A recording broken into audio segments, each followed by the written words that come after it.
Bonjour, je m'appelle Jonathan Bérois et dans les 4 dernières années, j'ai fait le tour du monde à vélo.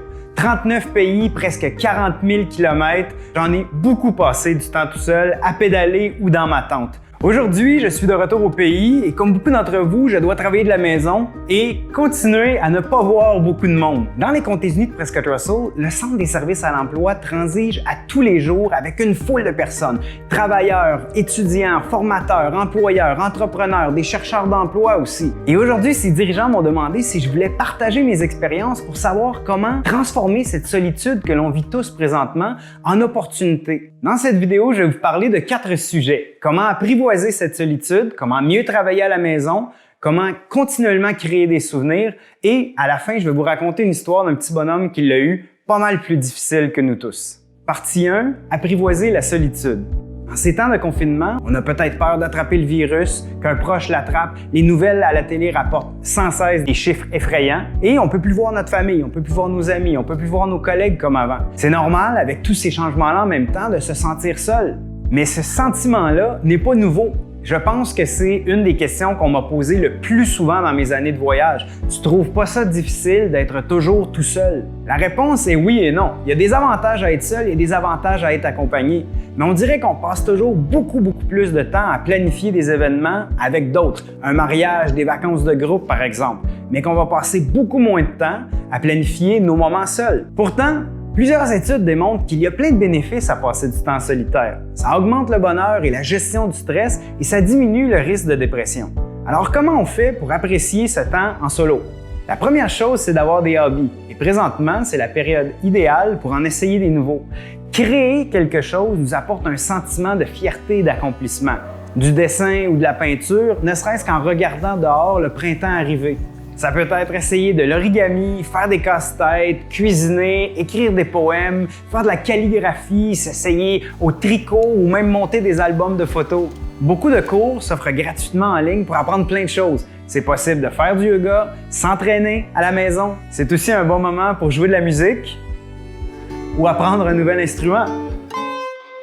Ou une nouvelle langue. Il y a plein d'enseignants à travers le monde présentement qui ne peuvent pas travailler et avec qui c'est faisable de discuter comme ça à distance pour vraiment pas cher. Un excellent moyen de s'évader aussi demeure de lire des livres, incluant en format audio. Les podcasts aussi, c'est comme des émissions de radio qui parlent de n'importe quel sujet, sont gratuits et sont disponibles assez facilement sur l'ordinateur ou sur votre téléphone. Un autre truc qui peut particulièrement nous faire sentir bien dans notre tête serait d'essayer de la méditation. Ça n'a pas besoin d'être compliqué. On prend une respiration de 4 secondes, on fait une pause de 4 secondes, on expire pendant 4 secondes, nouvelle pause et on recommence comme ça pendant seulement 1 ou 2 minutes. Une autre activité qu'on peut faire pour se connecter à nos sentiments et faire le point sur nous-mêmes, c'est de commencer un journal quotidien. Je faisais ça en voyage sur les sentiments que je vivais qui étaient cachés au fond de moi et que je ne savais même pas que j'étais en train de vivre. On a tous des inquiétudes et du stress dans nos vies. Mais en passant du temps seul et en faisant des activités qui nous permettent de réfléchir ou de poser ses émotions, ça nous permet en même temps de réfléchir à où on est rendu. Est-ce que je suis au bon endroit? Est-ce que je remplis ma vie de ce qui me rend heureux? C'est quoi mes buts, mes objectifs? Est-ce que plus tard, je vais avoir des regrets? Confinement ou pas, de penser à ces sujets-là, ça va être toujours pertinent. Le but, c'est pas de toujours être seul, mais de devenir meilleur à identifier les moments où on veut être seul et où on veut être entouré. Partie 2, mieux travailler à la maison. Il y a environ 2 ans, je me suis embarqué sur un énorme cargo de marchandises, 300 mètres de long, avec des milliers de conteneurs dessus. Mais les quelques membres de l'équipage et moi-même, on était concentrés dans une petite section dans seulement quelques cabines. Une des choses que mes marins me racontaient sur le bateau, c'est qu'ils avaient l'impression d'être constamment sur leur lieu de travail. Ils vivaient et ils travaillaient 3 à 6 mois sans vraiment pouvoir débarquer. Here is exactly the same like in prison. Only we don't have some border here because we have sea. Aujourd'hui, on est beaucoup à devoir travailler de la maison et à ressentir un peu la même chose que ces marins-là ressentent, ce qu'on appelle la cabin fever ou le traumatisme de réclusion. C'est normal d'avoir à faire des ajustements si on n'a jamais travaillé de la maison. Si c'est faisable, c'est mieux de trouver un endroit juste réservé au travail, confortable et tranquille. Ça permet en même temps de compartimenter son cerveau et d'avancer plus vite. Si vous n'avez pas de pièce désignée, vous pouvez vous installer par exemple dans le coin d'une autre pièce et réserver cet endroit-là. Essayez d'avoir une routine et un horaire de travail similaire au bureau, incluant les heures de repas. Faites-vous des listes de choses à faire ou des buts à accomplir pour la journée ou pour la semaine. Moi-même, sans ces listes-là, je commence plein de choses et je ne termine rien. La plus grande différence avec nos marins du cargo est qu'ici, on peut sortir dehors. Le simple fait de faire travailler ses muscles a des effets bénéfiques pour le corps et pour le cerveau. J'essaie de sortir au moins une fois par jour pour 30 minutes pour faire une activité. Ça peut être la marche, courir, faire du vélo. L'important est de choisir quelque chose que l'on aime et qu'on aura le goût de faire. Partie 3, créer des souvenirs. Plus on avance dans notre vie et plus on a l'impression que ça va vite, n'est-ce pas? Il y en a qui disent c'est normal. Quand on a 10 ans, une année, c'est 10 % de notre vie et quand on a 50 ans, c'est seulement 2 %. Mais personnellement, je pense que c'est parce que notre cerveau ne calcule pas simplement en années, mais en nombre de souvenirs. On se souvient si bien dans notre adolescence parce que tous nos souvenirs sont des premières fois.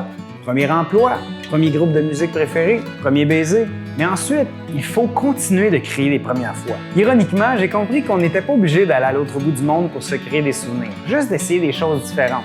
On ne peut pas voyager présentement, alors pourquoi ne pas cuisiner des plats internationaux à la maison? On sait déjà aussi qu'on peut faire des appels vidéo. Pourquoi pas revenir à envoyer des lettres? On peut même prendre ce temps pour faire une liste de choses à faire après le confinement, une espèce de bucket list ou d'objectif de vie. Et j'essaie de même rendre les événements normaux extraordinaires. Par exemple, j'ai commencé il y a quelques semaines à m'habiller propre à partir du samedi après-midi, même si c'est pour juste faire de la limonade. Et au-delà du confinement, c'est vrai qu'on n'est pas obligé d'aller loin pour avoir des aventures. On peut partir une simple fin de semaine en vélo ou en auto sans savoir où on va dormir le soir venu. Ça peut aussi être d'essayer un restaurant ou une nourriture qu'on n'a jamais mangé avant ou de planifier un voyage seul. On m'a tellement dit « j'aimerais ça faire telle ou telle chose, mais mon conjoint n'a pas autant de vacances que moi ou pas en même temps ou ça lui tente pas. » Mais vous savez quoi? C'est correct de faire des choses tout seul. Alors faites donc ce que vous avez le goût de faire pour vous créer des souvenirs. Partie 4. Quand on se compare. Il y a quelques années, à vélo, je suis passé à travers Sarajevo, la capitale de la Bosnie-Herzégovine, anciennement la Yougoslavie.